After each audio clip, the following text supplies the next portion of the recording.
Guys, dito tayo sa isang kainan which is 14 minutes na lang po papunta doon, no? Medyo nagugutom na tayo. Alauna na po ngayon dito, no? Okay. So 1 o'clock na. Kaya na tayo kumain, nakakagutom na rin, no? 14 minutes na lang po. Nandun na tayo sa pinaka last destination natin.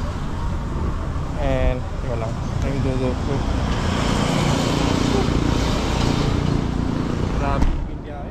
Sorry. Grabe naging biyahe natin. Pakpakan no? Pero napakaluwag ng kalsada kahit paano. May mga konting traffic lang pero so far manageable naman. Okay, so we're here at ano to? Actually, basta national highway ng Zambales. Kunin lang tayo ng buo.